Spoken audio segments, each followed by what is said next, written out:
નમસ્કાર સ્પર્ધાર્થી મિત્રો, સ્વાગત છે આપનું આજના લેક્ચરમાં। તો આપણે ન્યુટન તંત્ર અને તેના કાર્યો વિશે ચર્ચા કરી રહ્યા હતા। ઘણું જ મહત્ત્વનું અને ઇમ્પોર્ટન્ટ ચેપ્ટર છે, પ્લસ બીજી વાત એમાં એવી છે કે એનસીઆરટીને લગતું આ ચેપ્ટર છે એટલે ઘણું જ ઇમ્પોર્ટન્ટ છે। મેં પણ અગાઉ ફોરેસ્ટની જે પ્રિપેરેશન કરી એનાથી ઘણું બધું આમાં નવું જાણવા મળે છે। એટલે જો તમે એવું વિચારતા હોય કે આપણને પર્યાવરણ આવડતું છે તેમ છતાંય તમારે આ કરવું જોઈએ, એ વધારે ફાયદાકારક રહેશે। કારણ કે આવનાર જે પીએસઆઈ કોન્સ્ટેબલ તો ઠીક છે, એમાંય એક બે પ્રશ્ન પૂછાઈ શકે, પરંતુ પીએસઆઈ મેન ટાર્ગેટ હોય તે ત્યારબાદ જો ભવિષ્યમાં તમે એસટીઆઈ જે પણ સુપર ક્લાસ 3ની કોઈ પણ પરીક્ષાની તૈયારી કરતા હોય અથવા સીસીઈની હોય તો એમાં આ તમને ખૂબ ઉપયોગી સાબિત થશે, અથવા જે ભવિષ્યમાં ફોરેસ્ટની તો વનપાલની ભરતીની તૈયારી કરતા હોય તેમના માટે ઉપયોગી છે। તો આ આપણે આમ રોજિંદા લેક્ચર લઈએ છીએ, એમાં આવું બધું કહેતા નહીં, પરંતુ આજે કેવા યોગ્ય લાગ્યું એટલે કીધું। તો પારિસ્થિતિક જે પિરામિડ છે એમની આપણી મર્યાદાઓની વાત કરીએ કે ખરેખર એમની મર્યાદાઓ કઈ કઈ છે તે। તો પિરામિડમાં એવી પણ પ્રજાતિઓનો સમાવેશ થાય છે કે જેઓ બે કે બેથી વધુ પોષક સ્તરો સાથે સંબંધિત હોય તેવી પ્રજાતિઓને ગણતરીમાં લેવામાં આવતી નથી। તો એક પોષક સ્તર અને બીજા પોષક સ્તર એવા બે પોષક સ્તરમાં જે જાતિઓ આવતી હોય છે એમનો આ પિરામિડમાં સમાવેશ કરવામાં આવતો નથી। એનું એક્ઝામ્પલ તરીકે આપણે લઈ શકીએ કે ધારો કે વરુ લઈએ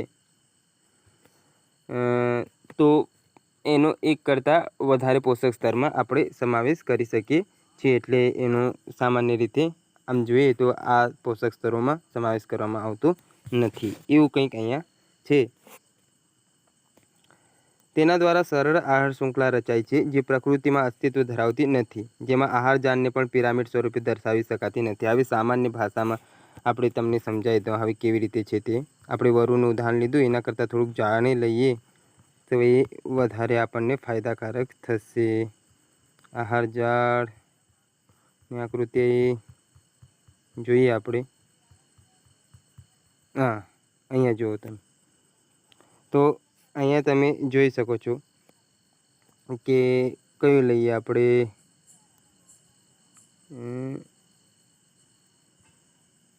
આમાં જોઈએ સસલું।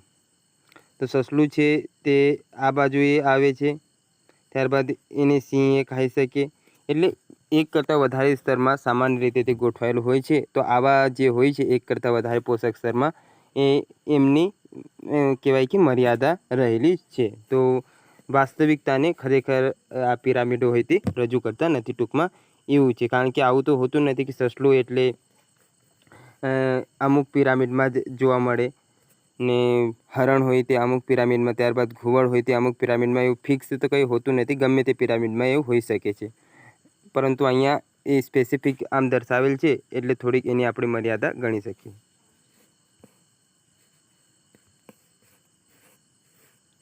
ત્યારબાદ આગળની તરફ જોઈએ તો ક્યાં હતા આપણે, ત્યાંથી આગળ વધીએ તો અહીં હતા।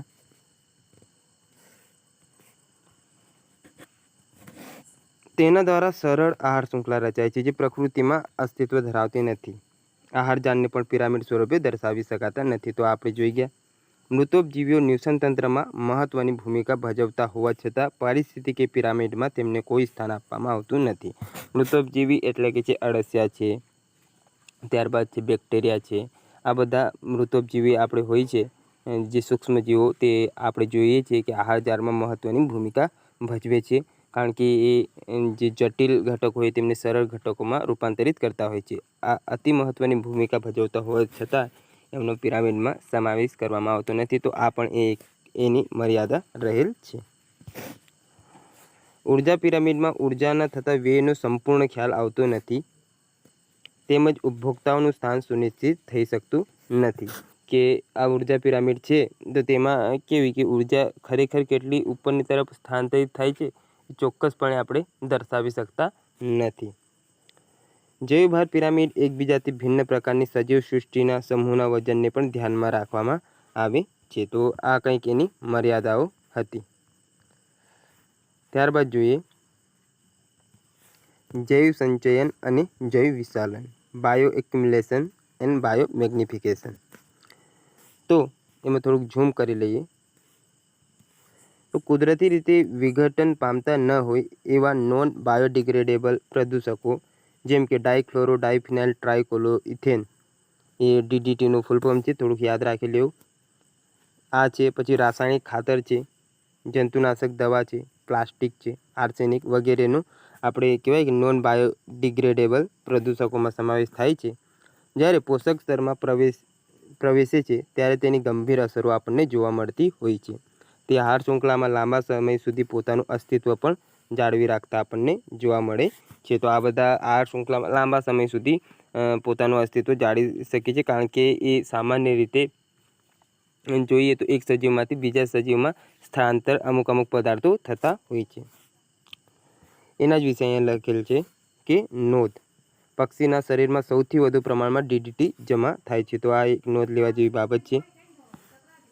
ત્યારબાદ જૈવ સંચયન જોઈએ, બાયો એક્યુમ્યુલેશન. તો એ શું છે તેની આપણે ચર્ચા કરીએ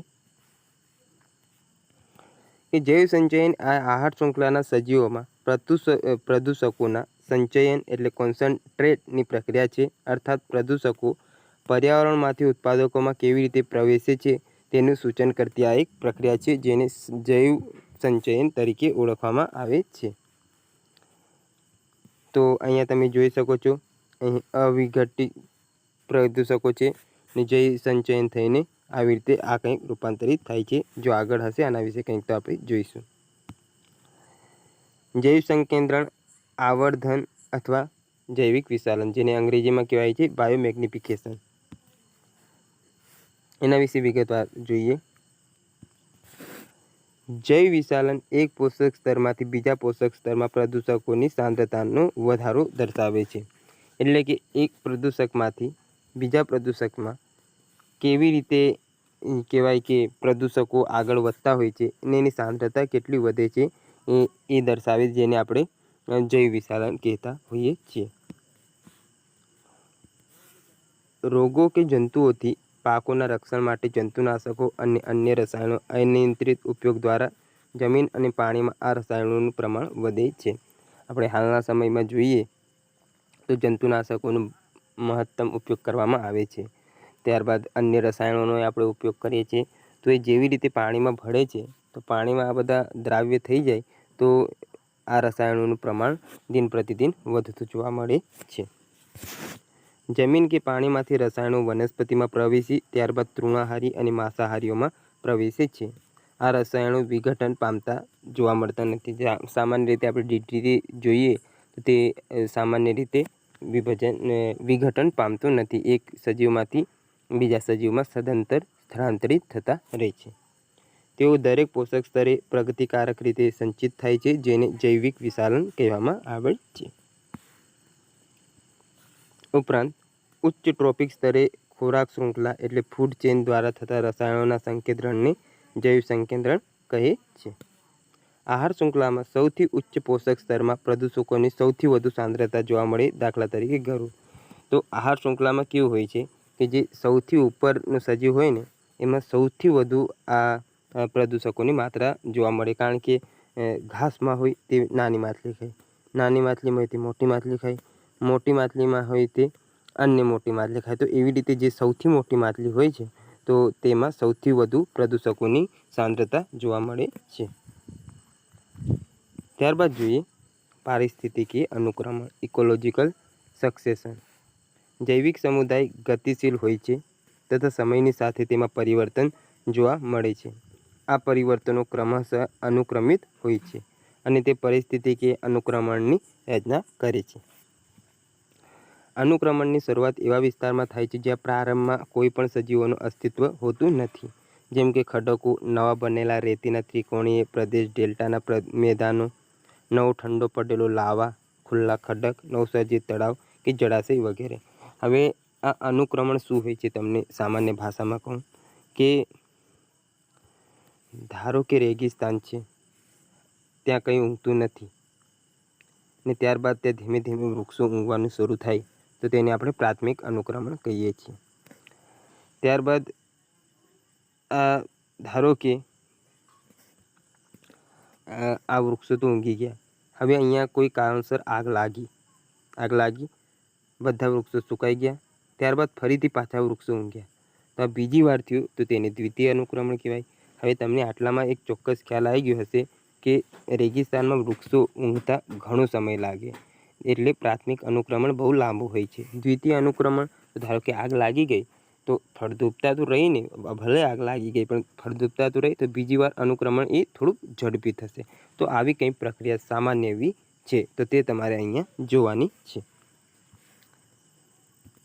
જે જાતિ આવા ખુલ્લા વિસ્તારમાં અનુક્રમિત થાય છે તેને સ્થાપક જાતિ પિયોનિર સ્પીસીસ કહે છે. આ નવા જૈવિક સમુદાયના સ્થાપનની પ્રક્રિયા ઘણી ધીમી હોય છે. આપણે વિગતવાર જોવાના છીએ. તો અહીં છે તે જોઈએ. ઓકે, થોડુંક જે તે ક્ષેત્રમાં સમુદાયનો સમગ્ર ક્રમ સફળતાપૂર્વક અનુક્રમિત રીતે પરિવર્તિત થાય તેને ક્રમક કહે છે. એ આમ એકમાંથી બીજા સ્તરમાં જાય તેને આપણે સામાન્ય રીતે ક્રમક અથવા શેરે કહેતા હોઈએ છીએ. પર્યાવરણમાં આવતા પરિવર્તનોના આધારે તેના બંધારણ અને રચનામાં ક્રમબદ્ધ અને શ્રેણીબદ્ધ રીતે સતત પરિવર્તન થાય છે, જે ભૌતિક પર્યાવરણમાં થતા ફેરફારને સમાંતર હોય છે. આ પરિવર્તનના પરિણામે પર્યાવરણ સાથેના સંતુલનની ખૂબ નજીકના સમાજનું નિર્માણ થાય છે, જેને પરાકાષ્ઠા સમુદાય અથવા ક્લાઇમેટ કોમ્યુનિટી કહેવામાં આવતું હોય છે. આપેલ ક્ષેત્રના સમુદાયના બંધારણમાં થતા ક્રમશઃ અને શક્ય પરિવર્તનોને પારિસ્થિતિકીય અનુક્રમણ કહેવામાં આવે છે. તો જે સમુદાય છે તેમાં જેટલા પણ શક્ય પરિવર્તનો હોય તેને આપણે શું કહેતા હોઈએ છીએ? પારિસ્થિતિકીય અનુક્રમણ. અનુક્રમણ વખતે કેટલીક જાતિઓ જે તે ક્ષેત્રમાં વિસ્તરે છે, પરિણામે તેમની વસ્તીમાં વધારો થાય છે અને બીજી પ્રજાતિઓની વસ્તી ઘટે છે અથવા અદૃશ્ય થઈ જાય છે. અનુક્રમણના કારણે શું થાય કે ધારો કે કોઈ ભૂમિ છે, ત્યાં કાચબા રહે છે ને ત્યાં સારું એવું ઘાસ છે. હવે કાચબા સામાન્ય રીતે, ચલો આકૃતિ દ્વારા જોઈએ તો આ રહ્યા કાચબા, આમ આટલું આપણે કહી દઈએ ને ત્યાં આપણે પછી આગળ જતાં બકરી ત્યાં જઈને છોડી દીધી. ચાલો, ઓકે, બકરી આ બનાવી દીધી ને ઘાસ છે. તો હવે શું થશે કે આ બકરી અહીંયા છોડી તો બકરીઓ આ ઘાસનું વધારે પડતું ઉપયોગ કરશે ને આ કાચબા માટે જે ખાવાલાયક ઘાસ હતું તે અહીંયા રહેશે નહીં. તો ધીમે ધીમે શું કરશે, આ કાચબાઓ અહીંથી લુપ્ત થઈ જવા જોવા મળે છે. તો આ સામાન્ય રીતે અહીંયા પ્રક્રિયા બતાવવામાં આવેલ છે. અનુક્રમણમાં પ્રાથમિક અનુક્રમણ અને દ્વિતીય અનુક્રમણ એમ બે તબક્કા જોવા મળતા હોય છે. હવે એમાં પ્રાથમિક અનુક્રમણ જોઈએ, જે મેં આગળ તમને સમજાવેલ છે. પ્રાથમિક અનુક્રમણ કુદરતી રીતે ખુલ્લા ખડકો પર આબોહવાના આધારે ફળદ્રુપ જમીનના નિર્માણની પ્રક્રિયામાં હજારો વર્ષ લાગતા હોય છે. કંઈ પણ આપણે જોઈએ સામાન્ય રીતે તો આ ફળદ્રુપ જમીનના નિર્માણની પ્રક્રિયા હોય તો તેમાં ઘણા બધા વર્ષો લાગતા હોય છે. આમ કંઈ એકાએક ફળદ્રુપ જમીન બની જતી નથી. એમાં ઘણા બધા ખનિજ દ્રવ્યો ઉમેરાય ને આવી બધી પ્રક્રિયાઓ સદંતર ચાલતી રહે, ત્યારબાદ ફળદ્રુપ જમીન બનતી હોય છે. આમ આ પ્રકારના અનુક્રમણને સ્વસર્જિત અનુક્રમણ કે પ્રાથમિક અનુક્રમણ તરીકે ઓળખી શકાય. એ પ્રાથમિક અનુક્રમણ કહેવા પાછળનું કારણ એકમાત્ર એવું છે કે આ પ્રથમ થાય છે, સૌ પ્રથમ આ અનુક્રમણ થાય છે, તેથી તેને પ્રાથમિક અનુક્રમણ કહેવાય. ફળદ્રુપ જમીન બનશે, વૃક્ષો ઊગશે તો જ દ્વિતીય અનુક્રમણ થશે ને, કારણ કે પહેલાં પ્રાથમિક અનુક્રમણ થવું આવશ્યક છે. જેમાં સમુદાયની સ્થિતિસ્થાપકતા વધે છે અને પ્રતિકારકતા ઘટતી જોવા મળે છે. એટલે સ્થિતિસ્થાપકતા એટલે ત્યાં ટકી રહેવાની જે, હવે શું કહેવાય એને આપણે યાદ નહીં આવતું, પણ સ્થિતિસ્થાપકતા વધે છે અને પ્રતિકારકતા ઘટે છે. તેમાં નવી પ્રજાતિઓનો વિકાસ થતાં પ્રણેતા સમુદાય લુપ્ત થાય છે અને ક્રમશઃ પ્રણેતા સમુદાય પરાકાષ્ઠા સમુદાયમાં પરિવર્તન પામે છે. ઉદાહરણ તરીકે માઇક્રોબ્સ, લાઇકેન, શેવાળ. તો આ સામાન્ય રીતે આપણને પ્રાથમિક અનુક્રમણમાં આમના ઉદાહરણ જોવા મળે છે. અહીંયા તમે જોઈ શકો છો તો ઉજ્જડ વેરાન ભૂમિ છે, ત્યારબાદ નિમગ્ન અવસ્થા લાઇકેનને શેવાળ ત્યાં ઊંઘી, ધીમે ધીમે ઘાસ ઊંઘ્યું, પછી છોડને ઘાસ થયા, ઝાડી ઝાકરા થયા અને અંતે જંગલો અને વનસ્પતિ અહીં આપણને વિકાસ પામેલી જોવા મળે છે. ત્યારબાદ આગળની તરફ છે આપણું દ્વિતીય અનુક્રમણ.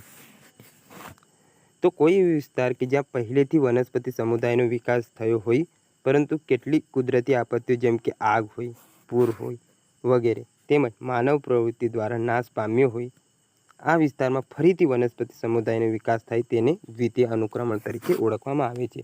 તો એક વાત તો સ્પષ્ટ થઈ ગઈ કે પ્રાથમિક અનુક્રમણ થયેલો હોવો જોઈએ તો જ દ્વિતીય અનુક્રમણ થાય. દ્વિતીય અનુક્રમણ કેવી રીતે થાય?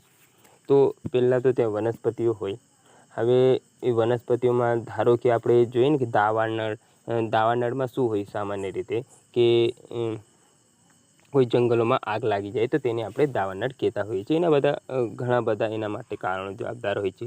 ધારો કે કોઈ બીડી સળગતી નાખી દીધી, અથવા કોઈ પથ્થરોથી ત્યાં ચિનગારી થઈ તો એના કારણે લાગી જાય આગ, અથવા અમુક વાર કેવું હોય કે બે વૃક્ષોના ઘર્ષણના કારણે આવી આગ લાગતી હોય છે. તો મેઇન ટોપિક પર પાછા આવીએ તો આવી રીતે આગ લાગ્યું, પછી પૂર આવ્યું, અચાનક પૂર આવ્યું ને જંગલોમાંથી પાણી ગયું ને પછી એટલા બધા વૃક્ષો નહોતા તો બધા ધોવાઈને જતા રહ્યા. તો આ બધી પ્રક્રિયાઓ થાય ત્યારબાદ ફરીથી વનસ્પતિ ત્યાં ઊંઘી નીકળે તો તેને આપણે દ્વિતીય અનુક્રમણ કહેતા હોઈએ છીએ. દ્વિતીય અનુક્રમણની ક્રિયા પ્રાથમિક અનુકરણ કરતાં ઝડપી હોય અને ચરમાવસ્થા ત્વરિત પ્રાપ્ત થાય છે. તો હવે સામાન્ય રીતે આપણને ખ્યાલ છે કે પ્રાથમિક અનુક્રમણ થતાં સામાન્ય ભાષામાં આપણે જોઈએ તો વાર લાગતી જોવા મળે છે, કારણ કે ઉજ્જડ જમીન છે ને ત્યાં ધીમે ધીમે વનસ્પતિઓનો વિકાસ થશે. પરંતુ દ્વિતીય અનુક્રમણ માટે તો ફળદ્રુપ જમીન જોઈતી નહીં, કારણ કે ત્યાં પહેલાંથી જ જમીન હોય છે ને ત્યાં ત્યારબાદ આગળની વનસ્પતિઓ ઉગતી જોવા મળે છે. તો દ્વિતીય અનુક્રમણમાં આવું જોવા મળે છે. ત્યારબાદ જોઈએ તો આ અનુક્રમણમાં વિકસિત પ્રજાતિઓ માટેની સ્થિતિ, પાણીની ઉપલબ્ધતા, પર્યાવરણ તથા બીજ અને અન્ય ઉપસ્થિત ફળદ્રુપ પદાર્થો પર નિર્ભર રહેતી હોય છે. ઉદાહરણ તરીકે આગ દ્વારા નાશ પામેલ જંગલમાં અમુક સમય બાદ ઉગતી નવી વનસ્પતિ એ ઔષધિઓ ફરીથી અગાઉના સમુદાયની જગ્યા મેળવે છે. તો આ અનુક્રમણ આપણે અહીંયા જોયું.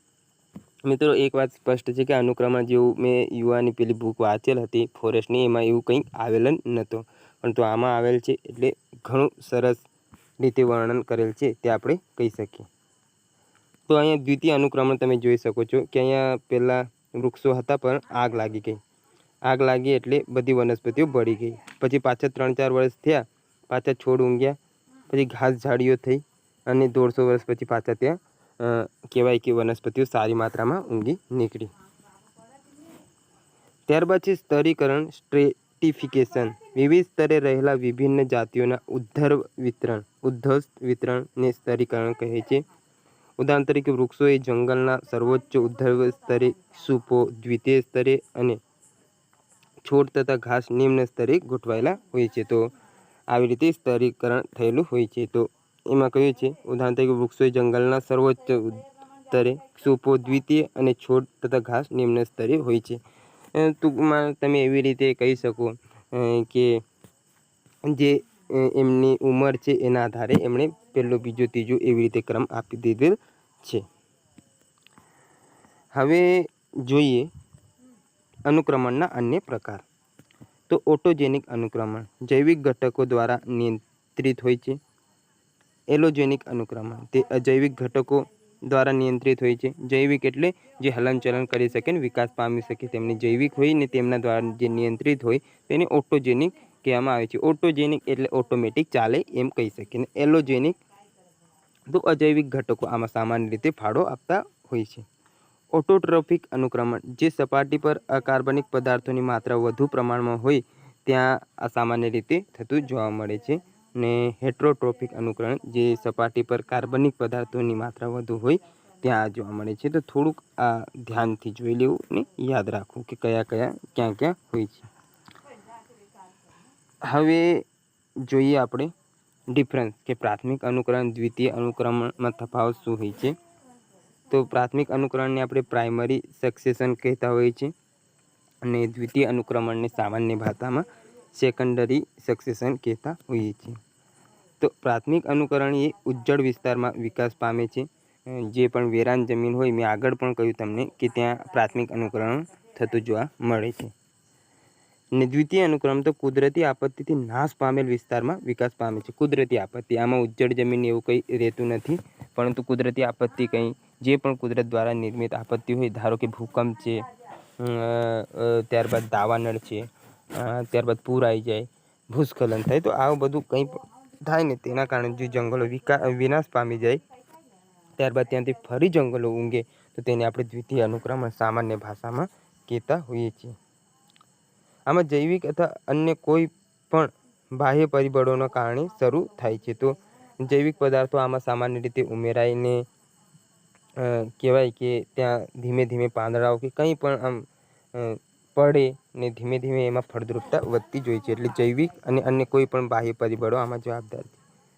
આમાં માત્ર બાહ્ય પરિબળોને કારણે થાય છે. કોઈ પણ જોઈએ કે બાહ્ય પરિબળો એટલે વરસાદ ને ત્યારબાદ જે કોઈ આગ લગાઈ જાય ને એવા કારણે આ થતું હોય છે. જ્યારે પ્રાથમિક અનુકરણ શરૂ થાય છે ત્યારે માટીની હાજરી હોતી નથી, કારણ કે વેરાન જમીન હોય છે, ઉજ્જડ જમીન ને રેગિસ્તાનની આપણે લઈ શકીએ તો એમાં માટીની હાજરી વધારે પ્રમાણમાં જોવા મળતી નથી. ને દ્વિતીય અનુકરણ જ્યાં પહેલાંથી જ માટીની હાજરી હોય ત્યાં દ્વિતીય અનુકરણ શરૂ થાય છે, કારણ કે તે જંગલો બળી ગયા હોય છે. પ્રાથમિક અનુકરણ પૂર્ણ થતાં વધુ સમય લાગતું જોવા મળે છે, કારણ કે પહેલાં તો ત્યાં જમીન તૈયાર થશે, કારણ એને વધારે સમય લાગશે. ત્યારબાદ ધીમે ધીમે ત્યાં વૃક્ષો વિકાસ પામતા હોય છે. અને દ્વિતીય અનુક્રમણ પૂર્ણ થતાં ઓછો સમય લાગે છે, કારણ કે ત્યાં તો આગ લાગી છે અને 5-10 વર્ષમાં વૃક્ષો વિકાસ પામી જતા જોવા મળે છે. ત્યારબાદ આગળ જોઈએ વનસ્પતિના અનુક્રમણ સક્સેશન ઇન પ્લાન્ટ. તો વનસ્પતિઓમાં મુખ્યત્વે જલારંભી, હાઇડ્રિચ એમ કહે છે, અને શુષ્કારંભી એક્સરીચ એમ બે પ્રકારમાં અનુક્રમણ જોવા મળે છે. તમને ખ્યાલ આવી ગયો હશે, જલ આરંભી એટલે જળમાં જે વનસ્પતિ, અને શુષ્કારંભી એટલે સામાન્ય રીતે શુષ્ક વિભાગ અથવા વિસ્તારમાં જે જોવા મળે તેનો અહીંયા સમાવેશ થતો હશે. તેમાં જોઈએ જલારંભી અનુક્રમણ જળમગ્ન વિસ્તારોમાં થાય છે. તે અનુક્રમિક શ્રેણી જલીયમાંથી સંક્રમિત મધ્યમ જલ પરિસ્થિતિઓ તરફ આગળ વધે છે. તો સામાન્ય રીતે આપણે જોઈએ કે જ્યાં પાણીની વધારે માત્રા હોય ત્યાંથી આ ઓછી માત્રા એટલે મધ્યમ સ્તર તરફ આગળ વધતા હોય છે. ઉદાહરણ તરીકે પાણીમાં પ્રાથમિક અનુકરણ દરમિયાન નાના વનસ્પતિ પ્લવકો હોય છે કે જેઓ સમય જતાં મૂળધારી નિમજ્જિત વનસ્પતિઓમાં પ્રતિસ્થાપિત થાય છે. ત્યારબાદ તે દલદલીય અવસ્થામાં ઘાસમય ભીની જમીન, ત્યારબાદ જાડી ઝાકરામય અવસ્થા અને અંતે વૃક્ષોમાં પ્રસ્થાપિત થાય છે. ટૂંકમાં કહેવાય જળથી વૃક્ષ તરફ જવાની પ્રક્રિયા આમાં થતી હોય છે. સમયની સાથે આ પ્રકારના અનુક્રમણ સ્થળીય નિવસન તંત્રમાં પરિવર્તિત થાય છે. તો સમય જતાં જલીયમાંથી સ્થળીય થઈ જાય, ત્યાં જંગલો અને આવો બધો વિકાસ પામી જતું જોવા મળે છે, જેના માટે આ બધી પ્રક્રિયાઓ જવાબદાર હોય છે. ત્યારબાદ છે શુષ્કારંભી. તો શુષ્કારંભી અનુક્રમણ શુષ્ક વિસ્તારોમાં થાય છે. નામ જ છે શુષ્ક, તો ચોક્કસ છે કે શુષ્ક વિસ્તારોમાં થાય છે, તથા તેમાં અનુક્રમણ જીર્ણતામાંથી સંક્રમિત મધ્યમ જલ પરિસ્થિતિઓ તરફ થાય છે. ઉદાહરણ તરીકે લાઇકેન ખડકો પર સૌ પ્રથમ પ્રાથમિક અનુકરણ કરે છે. લાઇકેન ખડકને પીગળાવવા માટે એસિડનો સ્ત્રાવ કરવા સક્ષમ હોય છે, જે ખડકોનું અપક્ષયન અને ભૂમિ નિર્માણ કરવામાં સહાયક બને છે. તો શું કહેવા માંગે ટૂંકમાં, તો લાઇકેન હોય છે તે જે પ્રાથમિક લીલ અને ફૂગના મિશ્રણને આપણે લાઇકેન કહેતા હોઈએ છીએ સામાન્ય ભાષામાં. મને યાદ આવે ત્યાં સુધી, પછી ઓબ્જેક્શન ના ઉઠાવતા. તો લીલ અને જે ફૂગનો સહજીવન હોય તેને લાઇકેન કહેવામાં આવે છે. તો લાઇકેન ખડકને ઓગાળે, જેમ પથ્થર પર રહે ને એને ધીમે ધીમે ઓગાળે, ઘસારો કરતી જાય. પીગળાવવા માટે એસિડનો સ્ત્રાવ કરે એટલે ધીમે ધીમે આ ઘસાતો જાય, તેનું અપક્ષયન થાય અને ત્યારબાદ અપક્ષયન થઈને અંતે શું થાય, ભૂમિનું નિર્માણ થાય છે. એમાં તે સહાયક બનતી હોય છે. જે દ્વિઅંગીઓ નાની વનસ્પતિના વિકાસ માટે જવાબદાર બને છે. સમયની સાથે મોટી વનસ્પતિઓનું તે સ્થાન લઈ લે છે. ત્યારબાદ વિવિધ અવસ્થા બાદ સ્થાયી ચર્માવસ્થા વન સમાજમાં નિર્માણ પામે છે. સમયની સાથે શુષ્કોદ્ભિદ વસવાટ અને મધ્યોદ્ભિદ વસવાટમાં આ ફેરવાઈ જતી આપણને જોવા મળે છે. વનસ્પતિમાં સમુદાયની રચના ઝડપથી જોવા મળે છે, જ્યારે પ્રાણીઓમાં સમુદાયની રચના ધીમી જોવા મળે છે. તો કારણ કે આપણને પ્રાણીઓમાં અમે ખબર છે ત્યાં સુધી વધારે સમય લાગતો હોય છે, એટલે આવું સામાન્ય રીતે જોવા મળતું રહે છે. હવે જોઈએ નિવસન તંત્રની આંતરક્રિયા, ઇન્ટરેક્શન ઇન ઇકોસિસ્ટમ. નિવસન તંત્રમાં વનસ્પતિ, પ્રાણીઓ, સૂક્ષ્મજીવો વિવિધ આંતરક્રિયાઓ દ્વારા જૈવ સમુદાય બનાવે છે, જેને જૈવિક આંતરક્રિયા અને અજૈવિક આંતરક્રિયા એમ બે પ્રકારે દર્શાવવામાં આવે છે. તો નિવસન તંત્ર આપણે જોયું તેમાં પ્રાણીઓ હોય, સૂક્ષ્મજીવો હોય, વનસ્પતિઓ, આ બધાનો સમાવેશ થાય છે. આ બધા આંતરક્રિયા કરે ને એક જૈવ સમુદાય બનાવે છે, જે બે પ્રકારે હોય, જૈવિક આંતરક્રિયાના અને અજૈવિક આંતરક્રિયાના પ્રકારે આપણે દર્શાવવામાં આવે છે. તો સૌપ્રથમ જોઈએ જૈવિક આંતરક્રિયા. તો આંતરજાતીય આંતરક્રિયાઓ બે જુદી જુદી જાતિઓની વસ્તીની આંતરક્રિયાથી ઉદ્ભવી છે. તે ક્રિયાઓ એક જાતિ કે બંને જાતિઓમાંથી લાભકારી, હાનિકારક કે તટસ્થ હોઈ શકે છે. તો સામાન્ય રીતે આપણે સહજીવન, સહભોજિતા આ બધું આમાં જોવાના છીએ. તો પહેલાં તો તમને અહીંયા ચિહ્ન વિશે સમજાવી દઉં. અહીં પ્લસની નિશાની પ્રજાતિનો થતો લાભ, પ્લસ એટલે કોને લાભ થાય છે તે દર્શાવે છે.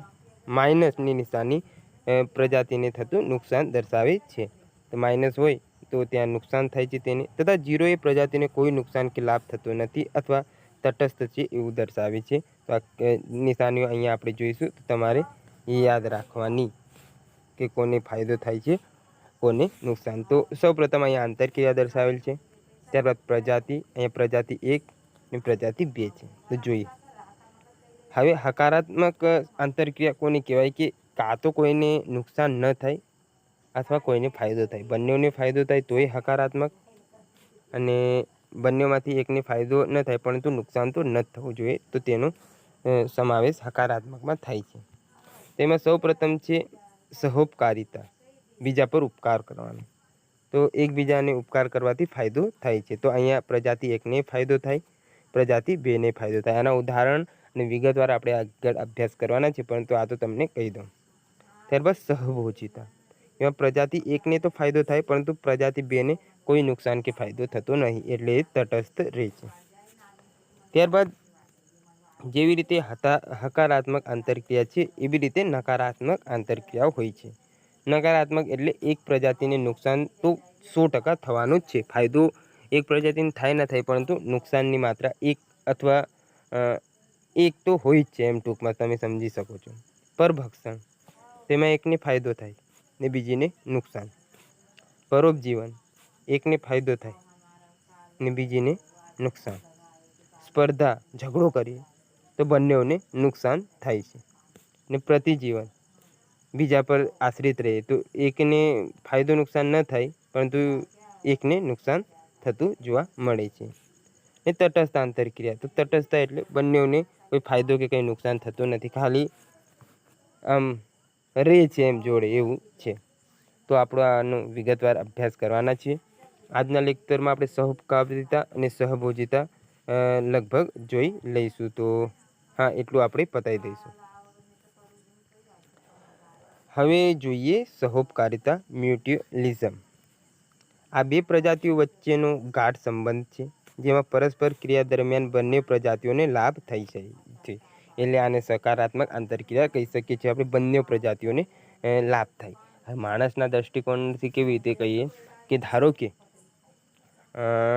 એક આમ લઈએ તો ઉદાહરણ તો આપણા માંથી લઈએ, માણસોમાંથી.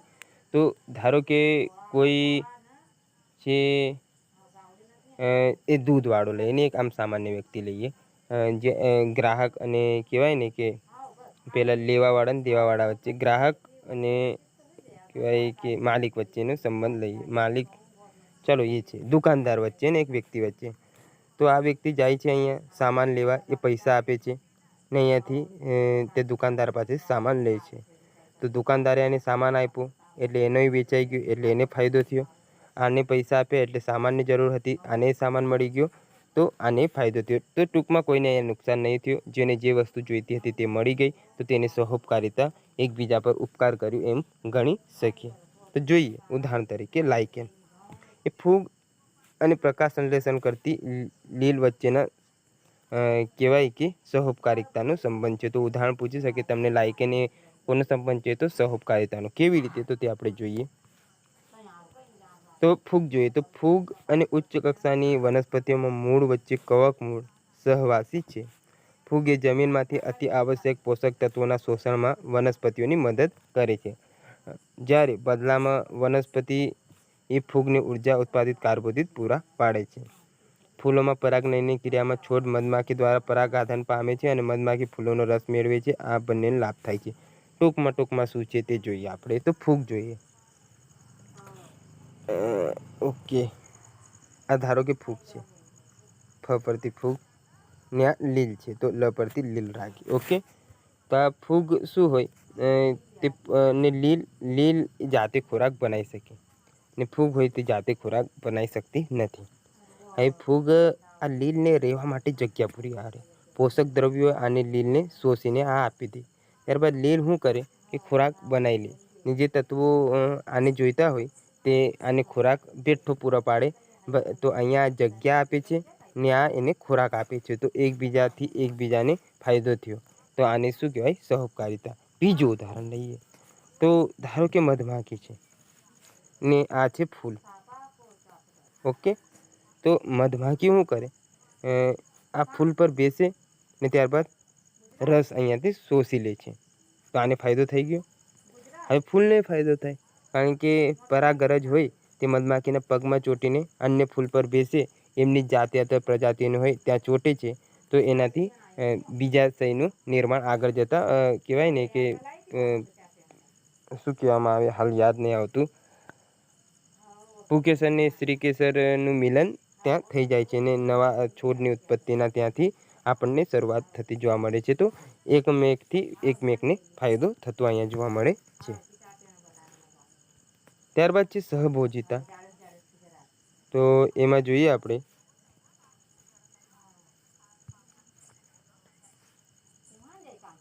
તો કોમ્યુનલિઝમ. તો આ આંતરક્રિયામાં એક પ્રજાતિને લાભ થાય છે જ્યારે બીજી પ્રજાતિને કોઈ અસર થતી નથી.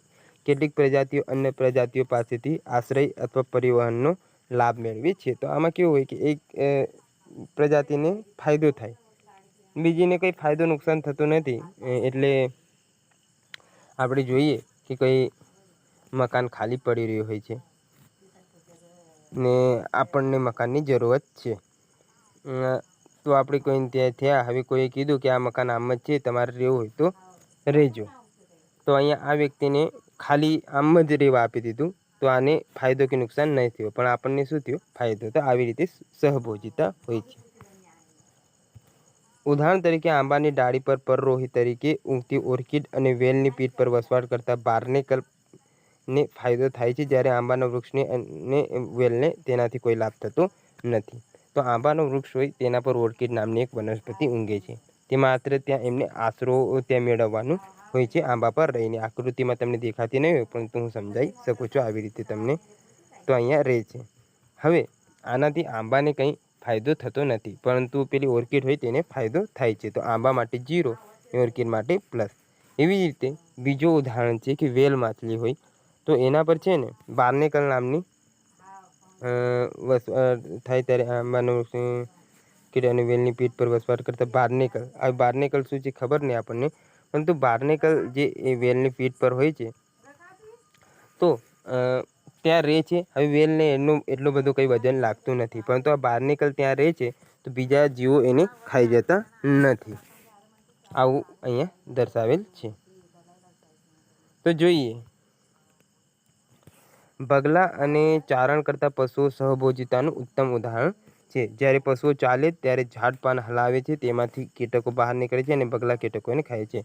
હવે ધારો કે કોઈ પશુ છે, ત્યાંથી નીકળે ઝાડ નજીક, તેને હલાવ્યું. હવે ત્યાંથી બધા કીડાઓ નીકળે છે. તો પશુને તો કંઈ ફાયદો નહીં થયો, પરંતુ બગલાને ફાયદો થયો, કારણ કે તે ત્યાંથી બધા કીડાઓને ખાઈ જાય છે. સમુદ્ર ફૂલ એ ડંગી સૂત્રાંગો ધરાવે છે તથા તેની વચ્ચે રહેતી રંગ બદલતી ક્લોવન માછલી સહભોજિતાનું ઉદાહરણ છે. સમુદ્ર ફૂલ કેવું હોય, એને રંગી સૂત્રાંગો રહેતા હોય છે. જે ક્લોવન માછલી હોય તે સમુદ્ર ફૂલમાં જઈને કહેવાય છે બેસી જતી હોય છે, જેથી તેને રક્ષણ મળે છે. સમુદ્ર ફૂલને આનાથી કોઈ ફાયદો નુકસાન થતો નથી. માછલીને સમુદ્ર ફૂલ દ્વારા પરભક્ષીઓથી સુરક્ષા મળે છે, જે પરભક્ષીઓનું ડંકી સૂત્રાંગોથી દૂર રાખે છે. સમુદ્ર ફૂલને ક્લોવન માછલીથી કંઈ લાભ થતો નથી. તો આ હતા હકારાત્મક આંતરક્રિયાના ઉદાહરણો, જેમાં આપણે જોઈ ગયા સહોપકારિતા, સહભોજિતા. સહોપકારિતામાં બંને પ્લસ પ્લસ ને સહભોજિતામાં પ્લસ ને 0 હોય છે. બંનેને ફાયદો અથવા એકને ફાયદો થતો હોય છે, નુકસાન કોઈને થતું નથી. એના ઉદાહરણ પણ આપણે જોઈ લીધા. તો આગળના લેક્ચરમાં આપણે નકારાત્મક આંતરક્રિયાઓ, તટસ્થ આંતરક્રિયાઓ વગેરે જોવાના છીએ. તો આશા છે આજનો આ લેક્ચર આપને ગમ્યો હશે.